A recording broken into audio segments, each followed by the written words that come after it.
we react. Oh, this is, hold on. There we go. All right, so here's the video. There's never a bad time to brush up on the basics. Let's see what the Unite Esports account thinks the basics are.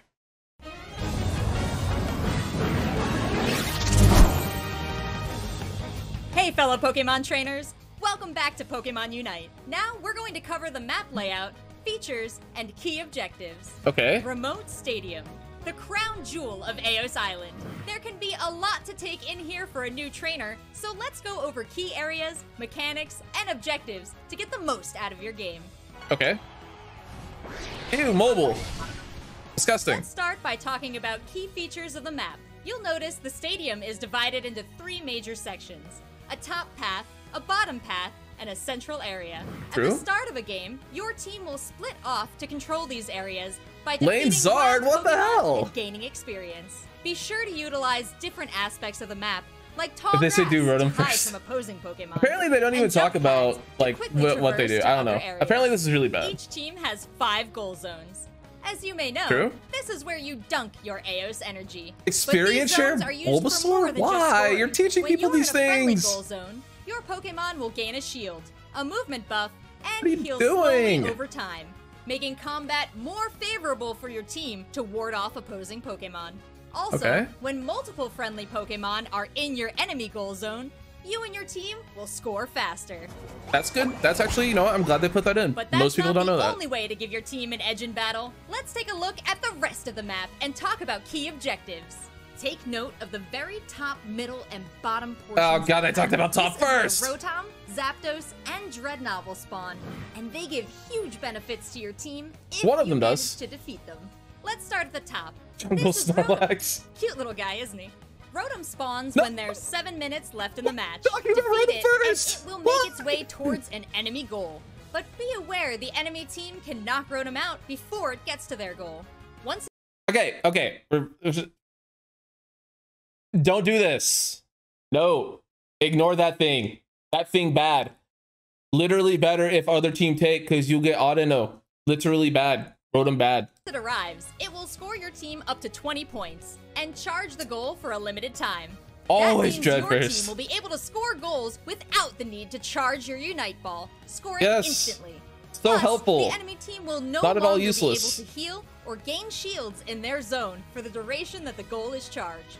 Now let's take a look at the bottom of the map. These nuts better than This Rotom. is Facts. Dreadnought, Hey, an there we elite go, yeah. Pokemon. Go to Pretty this thing. This thing is very intimidating, important. This tough Pokemon also spawns at the 7-minute mark during a match. Whichever team defeats it will receive a ton of experience and temporary shields for Yes. their team. This Yes, opens we up like a those. fantastic opportunity for your team to push and score on the opposing team. Once Oh, so you're saying you get experience, shields, and you get to score from it? Whoa! It's almost like just getting the score from this one isn't worth it. Wow! Dreadnought is defeated, it will spawn again after 2 minutes. Keep an eye on the timer at the bottom of the map indicating its next spawn. Consistently pretty taking important. Dreadnought will give your team a significant lead in experience and excel in late game.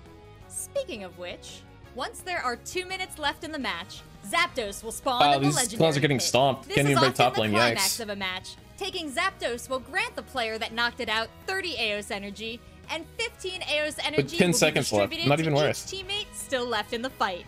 Plus, all enemy goals will become charged for 30 seconds. What was Okay, hold on. What was that D-gleam? What was that Enemy D-gleam? goals will become charged for 30 seconds. Nice. Goal! Roll out Wiggly. That's all you need Stop to teaching know people for the these things. basics about the map and key objectives. See you next time. That's all we need to know, guys. That's all we need to know. Okay. I didn't even really care about this. I wanted to read this thread. This is what I wanted to read was SFW Kim Pancham. This is what we wanted to read. So, things not mentioned. Before the match starts, there are roles in what they do. When people claim a role, it's considered the change role, not claimed, as good sportsmanship and teamwork. During the game, scoring is important, but don't get careless. I can agree with that. So, the thing is, people are going to claim what they want and not switch off. That's the problem, right? Obviously. But this third point actually makes sense. Scoring, people act like it's the most important thing in the game. It's quite literally one of the least important things in the game. Obviously, it's how you win. Like, it is far more important to farm and be ahead. So, I actually agree with one of these. So, good job. You made one good point. When it's a certain time, Espeon and Combi will appear and give more EXP, and is good to work with your laning partner, to get them. I mean, obviously, it's the most important thing in the game. These are quite literally the best objective.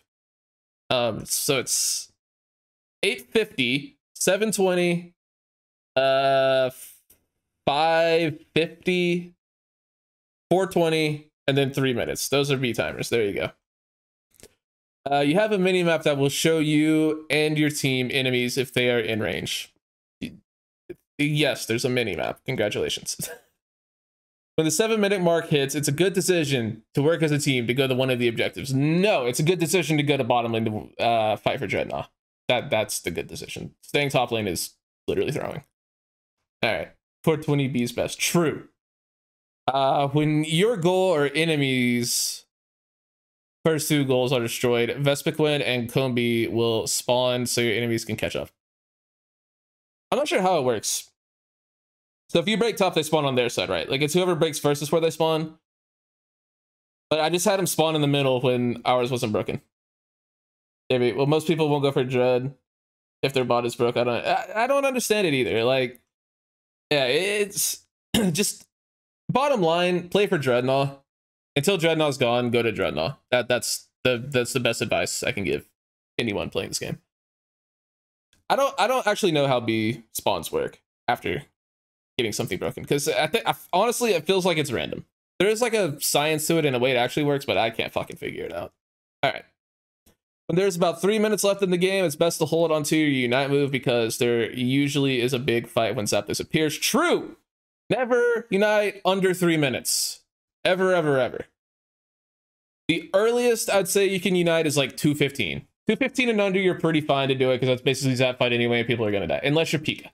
Unless you're Pika or Azumarill, even then, it's going to get a little close. I'd rather just make sure I have it. But yeah, between 3 minutes and 2:15 on most characters, just don't. During Zapdos, all points are doubled for both teams. True. Zapdos will also stun and weaken enemies if you defeat it. Irrelevant. Yeah, okay. This is important, but don't leave the damn fights to score. Don't do that. That's throwing. That's very bad. Do not leave to do it. Do not ignore the Zapdos fight to score 50. It's not going to happen. Do not try to score during Zapdos fight. You're bad. And Talonflame's before. Hold on, alert, true. Let's just do that at the very end. I mean, if you need to unite to stay alive, sure, but like, yeah.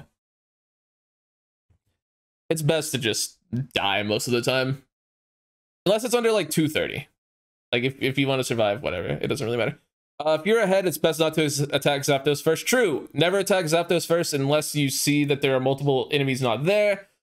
Or if they're all already dead. Always fight the enemies first. Zapdos is awarded to the last person who hit it. Irrelevant, but true. That's the same thing with literally every objective in the game and every wild Pokemon in the game. So thank you for that. But yeah, that's pretty interesting thread.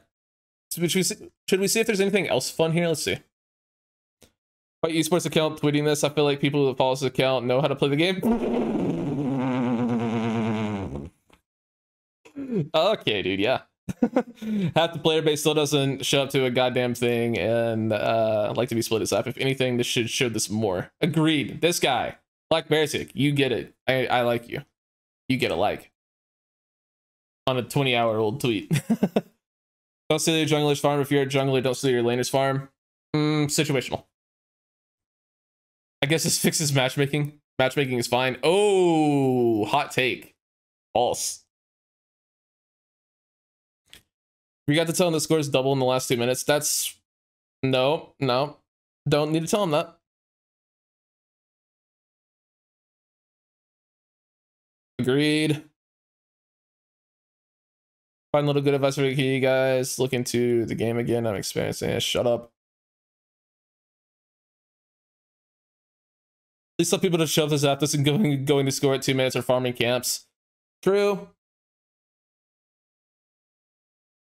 To do a win against a 5. That's rough, dude. That should never happen. That should really, really never happen. All right.